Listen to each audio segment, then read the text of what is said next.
देख रहे हैं RBN न्यूज, जो पहुंचाए आप तक सच्ची खबरें। नमस्कार, मैं महेंद्र आर्य। इस वक्त हम एक बार फिर बदरपुर विधानसभा के जैतपुर वार्ड में मौजूद है, जहां पर हाल ही में जो मकानों का निर्माण कार्य है उस पर प्रतिबंध लगा दिया गया है। ओजोन के नाम पर बदरपुर के अंदर दो कानून चल रहे हैं, क्योंकि जो ओजोन लगा हुआ है वो जैतपुर के विश्वकर्मा कॉलोनी से मीठापुर चौक तक मीठापुर तक का ओजोन लगा हुआ है, लेकिन सिर्फ और सिर्फ जैतपुर जो खड्डा कॉलोनी का इलाका है यहाँ पर ही निर्माण कार्य पर प्रतिबंध लगा हुआ है। एक बहुत बड़ा सवाल खड़ा होता है और विपक्ष कहीं ना कहीं यहाँ के निगम पार्षद और यहाँ के जो विधायक हैं उनके ऊपर आरोप प्रत्यारोप करते हुए नजर आ रहे हैं। तो आज हमारे साथ यहाँ के बदरपुर विधानसभा के विधानसभा अध्यक्ष श्रीचंद वोहरा जी मौजूद हैं और उनकी टीम मौजूद है। उनसे बातचीत करते हैं। जिस तरह से निगम पार्षद के ऊपर गंभीर आरोप लगाए जा रहे हैं, इनका क्या कहना है इस पूरे मामले पर लेकर। सर, सबसे पहले स्वागत है आपका। धन्यवाद महेंद्र जी।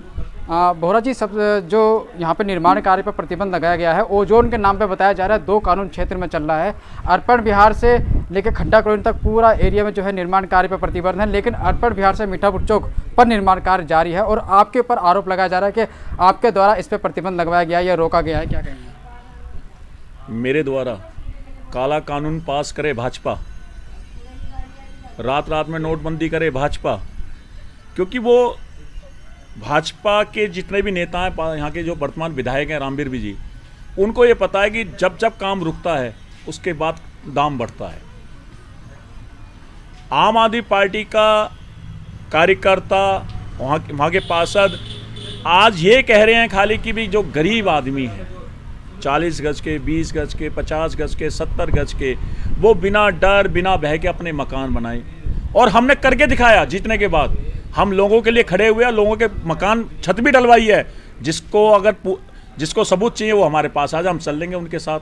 लेकिन रामवीर जी को ये रास नहीं आया।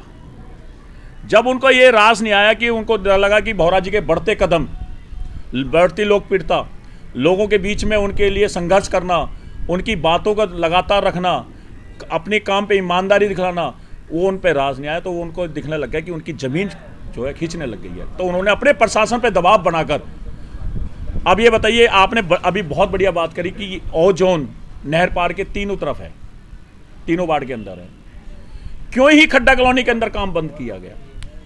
एक छोटा सा हिस्सा जहां पे लोगों ने अपने खून पसीने से, अपने ब्याज पे पैसा लेके, लोन पे पैसा लेके, अपनी चीज़ को गिरवी रख के यहाँ पे मकान छोटा छोटा लिया। मेरा मकान, मैं अपने मकान को बनाने के लिए क्यों प्रशासन से पूछूं? अगर ओजोन था तो आज से पहले क्या था वो प्रक्रिया, क्यों इतनी बड़ी बड़ी बिल्डिंगें बन गई? प्रशासन बताएं। और एक और चीज़, जब आप यहाँ से जाओगे तो बैरिकेड पर देखोगे उच्च न्यायालय का आदेश है। कौन से उच्च न्यायालय का आदेश है? निर्देश अनुसार हमेशा नाम होता है ना नीचे उन्होंने अपना नाम क्यों नहीं लिखा? अगर प्रशासन ने रोका तो नीचे प्रशासन का नाम तो आएगा निवेदक में। भाई मैं कोई एप्लीकेशन दूंगा तो नीचे अपना नाम तो लिखूंगा, ऐसा कुछ नहीं, क्योंकि ये मिली भगत है। रामवीर जी की और प्रशासन की मिली भगत है। काम रोको और धन बढ़ाओ। सर, अगर इसको मान भी लिया जाए कि कोर्ट का आदेश है, अगर हम 1% इनकी बातों को मान भी लें कि कोर्ट का आदेश है, तो कोर्ट का आदेश तो पूरे ओजोन जहाँ तक लगा पूरे में लगना चाहिए, ना कि खड्डा कॉलोनी। मैं वही तो कहना चाह रहा हूँ, ये बहुत चतुराई से काम हो रहा है यहाँ पे, क्योंकि 4 पार्षद रामवीर जी के हार गए। अब रामवीर जी को आने वाला राजनीति खतरे में दिख गया कि उनको लग रहा है कि भी आने वाला जो राजनीति है वो मेरा समाप्त है। तो वो जाते जाते जिस जनता ने उनको जिताया, जिन जनता ने उनको विधायक बनाया, जिन जनता ने उनको प्रतिपक्ष नेता बनाया विधानसभा के अंदर, आज उसी की जनता को तंग करने के लिए उतर चुके हैं। पहले जब चुनाव आते हैं तो जाति समीकरण की राजनीति करने लग जाते हैं। उससे पहले आपको याद होगा कि 2019 के लोकसभा चुनाव खत्म होने के बाद इनके ही प्रदेश के अध्यक्ष मनोज तिवारी जी लवकुश पे आए थे। उन्होंने कहा था ओजोन गो जोन, क्योंकि रामवीर जी बड़े कलाकार हैं, क्योंकि उनकी राजनीति कह रहे हो हमसे ज़्यादा बड़ा है, अनुभव हमसे ज़्यादा बड़ा है। उनको ये पता है कि जब चुनाव आते हैं लोगों के बीच में एक डर बैठा हो, एक भय बैठा हो। लेकिन उनको मैं बताना चाहता हूँ, अब आपका डर और भय यहाँ चलने वाला नहीं है। यहाँ पे पार्षद हेमा वोहरा है, यहाँ पे आम आदमी पार्टी के कार्यकर्ता बैठे हुए हैं, यहाँ पे विधानसभा अध्यक्ष भी श्रीचंद वोहरा बैठा हुआ है। यहाँ पे अगर मकान बनेंगे, अब प्रशासन से पूछा जाएगा जब यहाँ पे काम चालू होंगे। अगर उच्च न्यायालय ने अब आदेश दिए होंगे ना जब यहाँ काम शुरू होंगे, क्योंकि अब उनको पता है कि वो फंस चुके हैं। अब यहाँ पे अब उनको ये पता है कि श्रीचंद वोहरा जनता की आवाज को लेकर सड़क पे उतरेगा और जब भी मकान चालू होंगे गरीब आदमी के मकान बिना भय बिना डर के बनेंगे। अब जब यहाँ पे ट्रक आने शुरू हो जाएंगे तो पूछेगा प्रशासन, मैं पूछूंगा खुद प्रशासन से कि जी आपके बैरिकेड पे ये लगा हुआ था, अब मुझे ये कानून मुझे बता दीजिए, उच्च न्यायालय ने जो आदेश दिए हैं कि ट्रक बन सकते हैं, तो फिर हम बिना डर के बिना भय के यहाँ आप लोगों के मकान बनवाएंगे। खड्डा कॉलोनी की अगर बात की जाए, खड्डा कॉलोनी और विश्वकर्मा कॉलोनी में जो मकान कार्य पर प्रतिबंध लगा हुआ है, गरीब आदमी अपना मकान रिपेयरिंग तो बनवाने तो दूर की बात है, मरम्मत तक नहीं करवा पाता। और सबसे बड़ा प्रभावित जो हुआ है मजदूर वर्ग हुआ है, जो लेबर मिस्त्री का काम करते थे, उन पे ज़्यादा असर पड़ा है। तो उनके लिए आपकी तरफ से हेमंत सिंह बोहरा जी का अगला कदम क्या होगा? देखो, मैं तो ये कहता हूँ जो मेरे यहाँ के मजदूर हैं, जो स्थायी मजदूर हैं, उनको घबराने की जरूरत नहीं है। जब तक काम बंद रहेगा उनकी सहायता करने के लिए मैं तैयार बैठा हूँ। उनको किसी तरह से कोई टेंशन पालने की जरूरत नहीं है, क्योंकि वही मजदूर हमारे घर को बनाते हैं अपने खून पसीने से। तो उनके लिए हम थोड़ी सेवा कर दें तो हमारे लिए सौभाग्य की बात होगी। तो उनको इस चीज़ से डरने की जरूरत नहीं है। हम उनकी रक्षा के लिए तो हम संघर्ष कर रहे हैं। आज मकान जो कोई बनाता है तो प्रशासन वाले पहुंच के सबसे पहले मजदूर को ही उठा के ले जाता है, ओजोन के नाम पर, भ्रष्टाचार के नाम पर। और सबसे बड़ी चीज़ एक और बताऊं, प्रशासन घबराए बैठा है हमारे साथियों से। हमें इसको सुनने में आया है कि कुछ बिल्डर, कुछ मटेरियल सप्लाई वाले उनसे मिले हुए हैं, क्योंकि वो कुछ दिन पहले एक सप्लायर है, आप यहाँ से जाओगे, मैं नाम लूँगा, मेवाती है उसका नाम, कोई मेवाती इमरान है, वो उसके यहाँ पे माल नहीं था।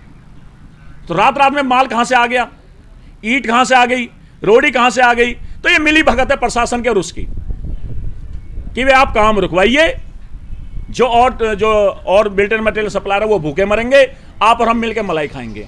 मैं उनको बताना चाहता हूं कि अगर कमाएंगे तो सारे लोग कमाएंगे। अगर माल आएगा तो सारे जितने भी बिल्डर सप्लाई के काम करते हैं दुकानदार, माल सबका आएगा, नहीं तो माल किसी का भी नहीं आएगा। ये मैं प्रशासन को बताना चाहता हूँ। तो ये थे हमारे साथ सिंह बोहरा जी। और 5 नवंबर 2019 को मनोज तिवारी जी लवकुश चौक पे आए थे और ओ जोन को गो जोन किया था। यहाँ तक कि जो यहाँ के भाजपा के विधायक हैं, उन्होंने मीडिया प्लेटफॉर्म के माध्यम से दिवाली तक ओ जोन हट जाएगा ऐसा आश्वासन दिया था। और तब से 4 से 5 दिवाली निकल गई है, लेकिन अभी तक ओ जोन खत्म नहीं हुआ है। तो हमारे साथ गंगा यादव जी मौजूद हैं, जो कि वार्ड के अध्यक्ष हैं। इनसे बातचीत करते हैं, इनका क्या कहना है इस पूरे मामले पे लेके। यादव जी, कहीं ना कहीं पूरा विपक्ष सिंह बोहरा जी के, हेमंत सिंह बोहरा जी के ऊपर आरोप प्रतिरोप कर रहा है। ये जो निर्माण कार्य रोका गया है, कहीं ना कहीं इनका भी हाथ इसके ऊपर है, ऐसा भी गंभीर आरोप है। क्या देखिए, जितने भी लोग ये बात उठा रहे हैं कि इसमें पार्षद जी का कोई प्रशासन के साथ मिली भगत है या रामवीर के साथ में, आप मुझे एक बात बताइए, ये विपक्ष के लोग जो हैं, जब किसी गरीब आदमी का लेंटर डलता है और वहाँ पे पुलिस वाले आके उससे पैसा लेते हैं, ये विपक्ष के लोग कहाँ रहते हैं? कौन से बिल में चले जाते हैं? ये विपक्ष के लोग तब क्यों नहीं रोड पे निकलते जब किसी आदमी के साथ में इस कॉलोनी के अंदर में दुर्घटना हो जाती है, कोई बात हो जाती है, उसको हॉस्पिटल पहुंचाने की बात आ जाए? तो ये विपक्ष के लोग नहीं है, ये बिल्डर माफियाओं के साथ जुड़े हुए लोग हैं। इनके पेट में इसलिए दर्द हो रहा है क्योंकि यहाँ पे बिल्डरों का काम बंद हो गया है। अगर यहाँ पे प्रशासन चाहता है कि काम हो तो गरीब आदमी का भी मकान बने और अमीर का भी बने। ऐसा एक ही जगह पे 2 कानून के, गरीब आदमी से पैसा लिया जाएगा और अमीर आदमी बिल्डिंगें ठोकेगा। ये विपक्ष के जितने भी लोग हैं जो प्रोपेगेंडा चला रहे हैं, ये हम इनसे ये अपील करेंगे कि आप आइए हमारे पास और हम आपको लेकर चलते हैं, दिखाते हैं हमने किस किस का लेंटर डलवाया है, किस किस का मकान बनवाया है। लेकिन ये विपक्ष के लोग कभी साथ में खड़े नहीं होंगे, ये कॉलोनी के लोगों के कभी हित में काम नहीं करेंगे। ये नेताओं के दलाल हैं, चंद पैसों पे बिकने वाले हैं।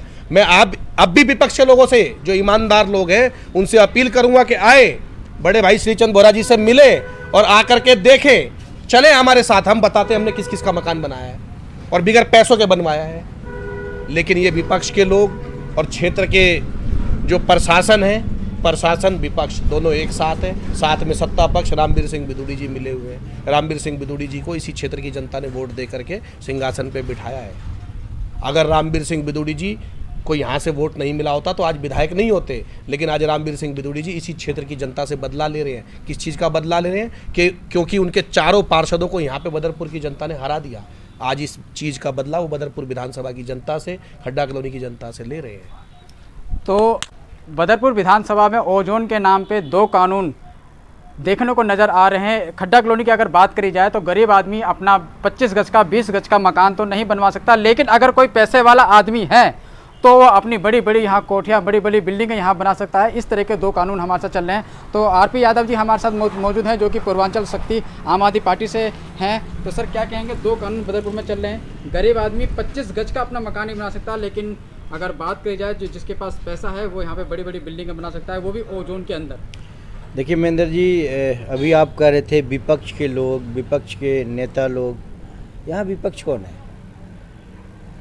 वो मेन सत्ता पक्ष है, असली सत्ता में वो है।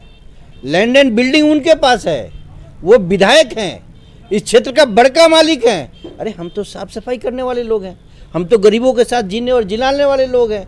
हम तो गरीबी में मारे जा रहे गरीब लोगों के साथ खड़े होने वाले लोग हैं।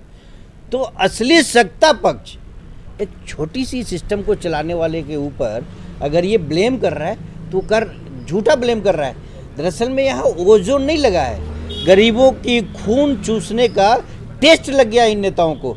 और अब ये नेताजी, हमारे आम आदमी पार्टी के जितने लोग जीते हुए, 4 काउंसलर जीते हुए, श्रीचंद बोहरा भाई के नेतृत्व में सब कुछ चीज़ें चल रही है। तो हमारी पार्टी के जो कार्यकर्ता हैं वो चीज़ें होने नहीं दे रहे हैं। भाई लूट नहीं चलेगी। आपको जो ये खून चूसने का टेस्ट लगा हुआ है ना, आपको बंद होना चाहिए। प्रशासन से मिल करके जो आप उगाही करते हैं वो बंद होना चाहिए। इन सारी चीज़ों पे जब हम गरीबों के साथ खड़े हैं तो इन्होंने प्रशासन से मिल करके कोर्ट का बहाना लेकर के गरीबों को घर बनाने से रोका है। ये पाप कर रहे हैं, ये राजनीति नहीं कर रहे हैं। और ये मेन सत्ता पक्ष है। सत्ता पक्ष जब जनता के विरुद्ध जाके काम करे तो इससे बड़ा अन्याय कुछ भी ना है। हम तो अन्याय के विरुद्ध लड़ रहे हैं और इनको सबक सिखा रहे हैं। 4 सीटें हार गए, अभी तक होश नहीं आया है। अभी लोकसभा हारेंगे तब जाके थोड़ी सी होश आएगी, और विधानसभा में जब इनको पूरी तरह हम खत्म करेंगे तब इनको होश में आएगी कि जनता के भावनाओं के साथ खिलवाड़ मत करो। गरीबों के गरीबी के साथ खिलवाड़ मत करो। इनको आदत हुई पड़ी है ऐसा करने का। अच्छा आरपी यादव जी, एक चीज़ और मैं आपसे पूछना चाहता हूँ। जैसे कि इन्होंने बैरिकेड लगा कर नोटिस लगाया हुआ है कि कोर्ट के आदेश के अनुसार जो है निर्माण कार्य पर प्रतिबंध है और जो बिल्डिंग मटेरियल का सामान है उस पर भी प्रतिबंध लगाया गया है। तो क्या लगता है आपको, वाकई में कोर्ट का आदेश है या फिर कोई इसमें भी राजनीतिक षड्यंत्र है? देखिए, ओजोन का षड्यंत्र तो इनका है ही है। ये लगवाए थे, कौन लगवाए थे, मैं पिछले कई वीडियो में बोल चुका हूँ। पूरा क्षेत्र जानता है कि ओजोन लगवाया किसने, और अपनी सुविधा के हिसाब से हटवाते भी रहते हैं। इतने बड़े कलाकार हैं। अच्छा। मैं अक्सर कहता हूँ फर्जी विकास, पुरुष का फर्जी विकास और विकास में फर्जीवाड़ा, ये सारे चीज़ों का मास्टरमाइंड लोग हैं। तो इन लोगों ने ओजोन लगवाया, ओजोन अपने सुविधा के हिसाब से हटवा देते। अभी देख लीजिए लोकसभा आ रहा है ना, ये धीरे से ओजोन हट जाएगा कुछ दिन के लिए। हाँ, कुछ दिन के लिए आराम से हट जाएगा। और बड़े बड़े धींगड़े आएंगे, बड़े बड़े मंच लगेंगे और जनता को कहेंगे जियो, जी लो अपनी ज़िंदगी, गरीबों अपनी मकान बना लो। और चुनाव खत्म होते ही फिर से ओजोन का भूत सवार कर देंगे। ये बड़े मगरमच्छ हैं। इन्होंने छोटी मछलियों को खून चूसना, क्या उनको निगलने की जो आदत पड़ी है ना, 15-20 साल से जो ये राज किया है, ये इतना जल्दी जाएगा नहीं। ये परेशान है हमारे गरीबों के साथ खड़ा होने की वजह से। ये परेशान है, इनकी उगाही बंद करा दिया हमने। ये परेशान है, इनकी कर्मों का रिजल्ट खाका लेकर के हम जनता के बीच जा रहे हैं, तो इसलिए ये परेशान है। और अभी अभी जो आईना देखा ना इन्होंने, उस आईना से भी परेशान है कि जब हम काउंसिलर इलेक्शन में 4 सीटें हार गए, 80% तो हार गए, बचा क्या है? तो ये झूठ मूठ का एक भूत और पैदा करना चाहते हैं और ये चलेगा नहीं। अब गरीबों ने समझ रखा है कि गरीबों को खून चूसने का जो आपने मशीन बना रखा है ना ओजोन को, उसके जनक भी आप हो और उसके निर्माणकर्ता भी आप हो, उसके आड़ में जनता को चूसने वाले आप हो। और हम आम आदमी पार्टी के जितने भी सिपाही हैं, जनता को और गरीब को बचाने की लड़ाई लड़ रहे हैं। और जितने बिल्डर माफिया हैं जो इनके संरक्षण में डेवलप हो रहे हैं, बढ़ रहे हैं, फल फूल रहे हैं, उन पे भी नकल कसेंगे और कानून के रास्ते से कसेंगे। ये हमारी अगली तैयारी है। बोरा जी, एक चलते एक आखिरी सवाल मैं आपसे पूछना चाहता हूँ। जैसे कि निर्माण कार्य आप लोगों के प्रयास से या जो भी इसमें अपना योगदान देते हैं उनके प्रयास से अगर शुरू होता है, लेकिन फिर तोड़फोड़ दस्ता आ जाएगा और अब की बार तो एमसीडी में भी केजरीवाल और पार्षद भी आप हैं यहाँ के। देखो, एक चीज़ का हम बिल्कुल गारंटी आपको दे रहे हैं, चुनाव हमने लड़ा है उसी बेस पर, और हम पीछे हटने वाले व्यक्ति नहीं हैं। क्योंकि हमें जनता की सेवा करनी है, हमें गरीब लोगों की सेवा करनी है, हमें मीडियम क्लास के लोगों की सेवा करनी है। मैं आपको आश्वासन दे रहा हूं कि एमसीडी का दस्ता, एमसीडी का हथौड़ा किसी गरीब आदमी पर नहीं चलेगा। इसका पूरा आपके चैनल पर भरोसा दिला रहा हूं। लेकिन प्रशासन को रोकने का काम है रामवीर जी का। प्रशासन को, लोगों को डराने का, रोकने का काम है रामवीर जी का। लेकिन एक चीज़, अब काम होगा। खुलने के बाद तो आर पार की लड़ाई के बाद होगा। गरीब आदमी बिना डर बिना भय के घर बनाएंगे। ये मैं बिल्कुल आपके चैनल से आश्वासन दे रहा हूं, और ये रामवीर जी को भी बताना चाहता हूं, प्रशासन को भी बताना चाहता हूं कि अब काम जो होगा वो गरीबों का मकान बिना भय बिना डर के बनेगा। क्योंकि जब आप काम खोलोगे तो कानून उच्च न्यायालय के आदेश पे ही खोलोगे कि भी आप यहाँ पे आप घर बना सकते हो, उसके बिना तो आप खोल नहीं सकते। अगर कोर्ट की बात है तो हम कोर्ट में जाएंगे, किस आदेश है। अब हम जल्दी ही डीसीपी साहब से मिलना चाह रहे हैं कि हम कल गए थे तो हम थोड़े लेट हो गए थे, मिल नहीं पाए थे। अब डीसी साहब से हमने टाइम लिया है, हम उनको जाके ज्ञापन दे रहे हैं। उसके बाद हम कोर्ट का जो भी आदेश होगा उस कोर्ट के आदेश का पालन करते हुए कोर्ट में जाएंगे और लोगों के हित की लड़ाई लड़ेंगे। लेकिन अब मकान जो बनेगा खड्डा कॉलोनी में गरीब लोगों का, वो बिना पैसे बिना भ्रष्टाचार के बनेगा। ये आपके चैलेंज है, बिल्कुल चैलेंज कर रहा हूं। अब नहीं चलेगा। अब यही जनता आने वाली लोकसभा में और विधानसभा में इन्हीं भाजपा के नेताओं को सबक सिखाएंगी, जिन्होंने इनके ओजोन कैंसर जैसी बीमारी से इनके 20 साल लूट लिए हैं। दोनों नेता मिले पड़े हैं, दोनों नेता। एक नेता तो बंदर की बात करता है, वो कभी भी ये नहीं कहता कि लोगों के लिए आज इतना बड़ी आपदा लोगों के बीच में है तो उसको इसकी चिंता नहीं है। उसको चिंता इस बात की है कि आम आदमी पार्टी का कार्यकर्ता क्यों मजबूती से काम कर रहा है, पार्षद क्यों मजबूती से काम कर रहे हैं। वो क्योंकि पुरानी राजनीति रही है, ऑफिस में बैठो, समोसे खिलाओ, बर्फी खिलाओ, उनकी राजनीति ये रही है। और बाहर जब निकलो तो बंदर की और मूर्ति की बात करें। अरे केजरीवाल जी जो दिल्ली के अंदर काम कर रहे हैं, आज तक किसी सरकार ने नहीं करा। अरविंद केजरीवाल ने यह सिखा दिया है कि बिजली, स्वास्थ्य, शिक्षा देने से देश आगे बढ़ेगा। आज कांग्रेस ने वही नीति अपना ली। आज कहीं भी अगर कांग्रेस चुनाव लड़ रही है तो वही कह रही है कि हम 200 यूनिट फ्री देंगे, हम शिक्षा देंगे, बसों में किराया फ्री देंगे। वही योजना भाजपा का अपना रही है, जहां भी चुनाव लड़ रही है वही। तो ये देश असली अगर चला रहे हैं तो आज अरविंद जी चला रहे हैं। आज अरविंद जी के नकल की जा रही है तो वही उसके सच्चे सिपाही हैं। अब काम चलेगा तब बिना डर बिना भय, अब बिना रिश्वत के काम होगा यहाँ पे। तो ये थे सृजन बोहरा जी, और इन्होंने आज एक बहुत बड़ा बयान दिया है, बहुत बड़ी बात बोली है कि अब की बार अगर काम शुरू होता है तो क्षेत्र के अंदर, इनके वार्ड के अंदर बिना पैसे दिए, बिना डर के, बिना भय के गरीब आदमी अपना मकान बनवा सकता है। बहरहाल यहाँ पर जो निर्माण कार्य पर प्रतिबंध लगाया गया है, कोर्ट का आदेश ऐसा जो है बताया जा रहा है पुलिस प्रशासन के द्वारा, लेकिन उसमें भी अभी बहुत सोचने का जो है बहुत मामला है। और कहीं ना कहीं विपक्ष इसके ऊपर कहीं ना कहीं आरोप प्रत्यारोप की राजनीति में व्यस्त हैं, और बदरपुर और जैतपुर का जो है मामला, जो राजनीति है, काफ़ी गर्मा गई। अब देखना बहुत अहम होगा कि हेमंत सृजन बोहरा का जो प्रयास है कितना सफल होता है, और निर्माण कार्य आखिर जैतपुर में कब शुरू होगा। तब तक के लिए आप बने रहिए हमारे साथ, तब तक के लिए नमस्कार।